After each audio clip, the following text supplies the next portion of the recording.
During the research, pre-production, production and post-production stages of my advanced media portfolio, I used several technologies to gather research and information in order to produce my final products, which included a magazine cover, film poster and trailer. I also used various programs, equipments and websites to enable my research and planning process to go smoothly. These uses of technology, programs and equipment made the project possible, and without the existence of these things, it is highly unlikely that my project would have been created, or it wouldn't have been produced to a high enough standard. Therefore, the audience may easily be bored.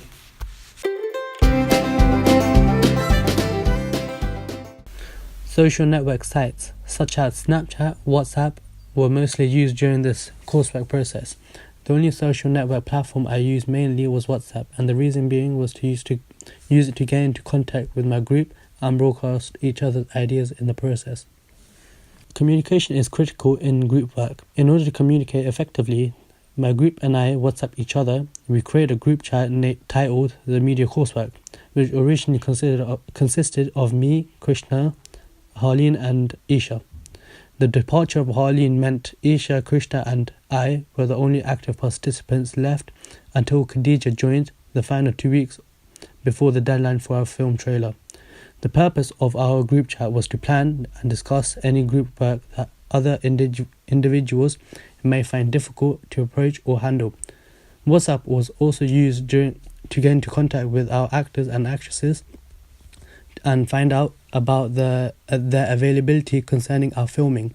Another reason why we used social media was to get a quicker response of our film trailer and see what improvements we needed to add to our trailer and our film poster. Which has many elements that contribute to the success of the media product. It consisted of a page secluded to research and planning and even a blog. The website is a place to showcase our media products and what we have done to contribute to this. This is written in the blog. We used the blog a lot during our project to write about our work as we went along with it. The blog was good as it was easy to use to keep track of our progress while working. Throughout the coursework, we blogged on a weekly basis and gave a description of what we did, such as visiting Gunsbury Park to take pictures, what films we had researched, and even the roles what each person had in our group. It was fairly easy to use and was useful as we could embed pictures from movies we had inspiration from. The website permits anyone to leave feedback on my work I have put on so far.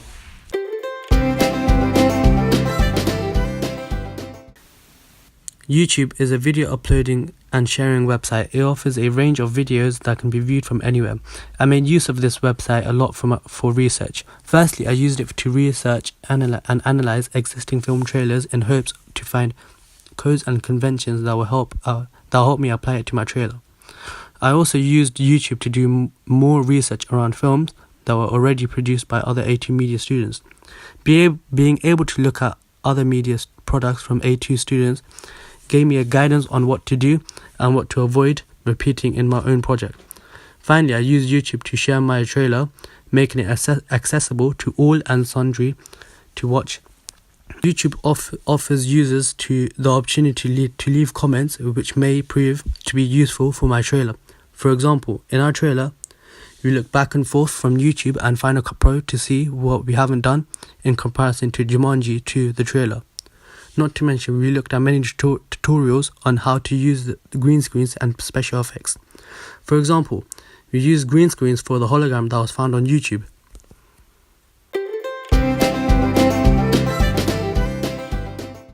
Google is a search engine I found myself to be very familiar with over the past few years.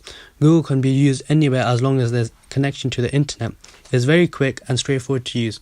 I use the search engine to research and develop any information about the codes and conventions, audience, research, and existing real media products such as trailers and magazines and film posters. Without accessibility of Google, I believe my project and research may not be as outstanding as I may have wanted it to achieve.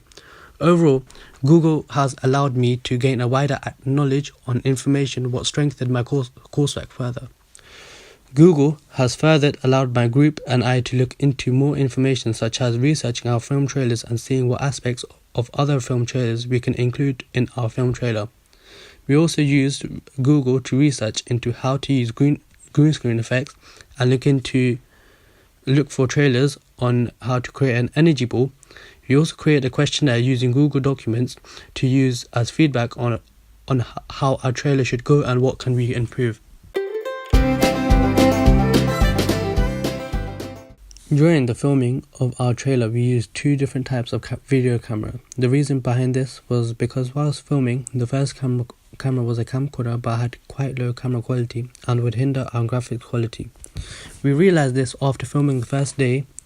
This camera was a Panasonic V260.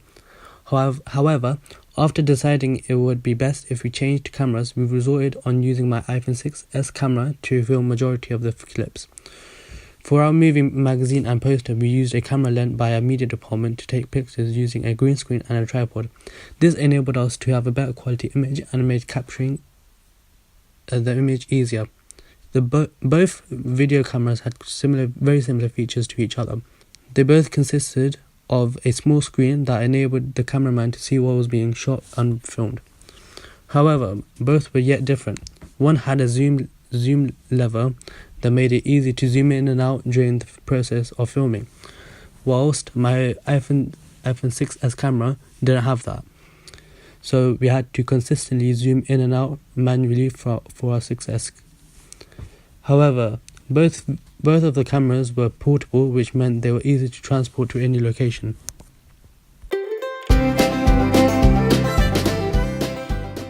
The use of Final Cut Pro was another main piece of technology in my construction stage. Final Cut Pro was the program we used to edit all our shots together in hopes to create a cohesive and professional video. In comparison to Adobe After Effects, I found it to be very useful, friendly, and generic to use.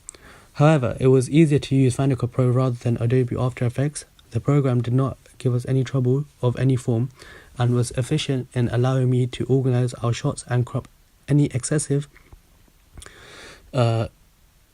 piece of sound and scenes that were not needed. It also gave us the opportunity to add any effects and filters we needed for our film trailer.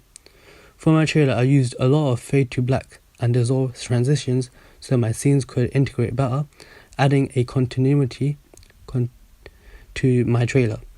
The program enabled us to darken the concentrated light in the video so it could fit within our intended genre. All imported images, videos and audio appear in the section of the page. Also, any title screens created are stored here too.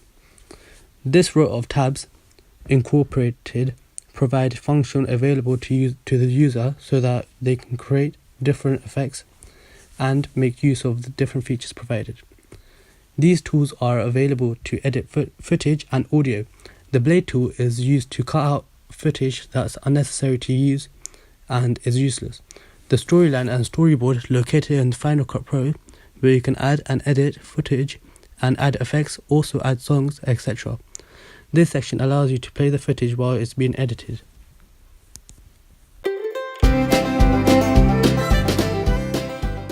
Throughout the editing process, we had to use a series of green screens and effects to make it seem as if the characters have actually been trapped in the game and are able to use their abilities. For many of the special effects, such as the energy ball, were found on Production Crate, which me and my whole group had to register for as it only allowed 5 downloads per day. Not only that, but we had to use many green screens which were found on YouTube and were copyright free. For example, we used the green screen throughout the editing of the special effects. We had to mask around many of the green screens and also keyframe to match the movement of the characters and synchronize with their movements. Not only that, but we had to saturate the elements and match the exposure to that of our film trailer.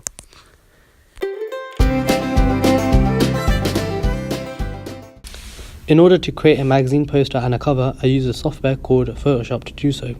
The software provided a feature that enables my pictures to look more professional and presentable. To begin with, I borrowed a camera from the media department to take pictures of the characters in their costume.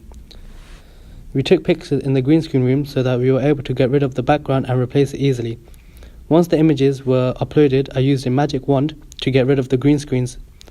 For our background, we used an image of a forest which Isha had found from her mom's phone from the time she went camping.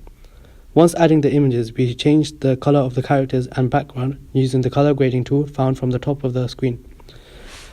This is where many of the editing tools I used was found. After doing this to each layer, I created another document in which I created a lens flare using the filter option at the top of the screen. After adding the lens flare, I added the glowing star effects around the ball using the brush tool I found from the set of tools at the left. After finishing this, I went on to the blending option on each layer and added a glowing effect using the outer glow. Once this was done, I transferred this to the original document and matched it with the hand gestures. After this, the only thing left to do was to add the text and banners to make it look like a magazine. Not to mention, I also added a barcode, which was found from the internet.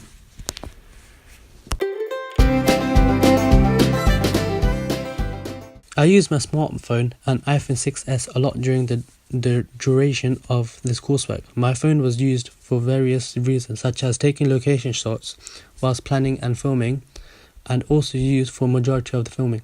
I am constantly on the move, so anytime I couldn't access a computer or a tablet, I will use my phone for more in-depth information.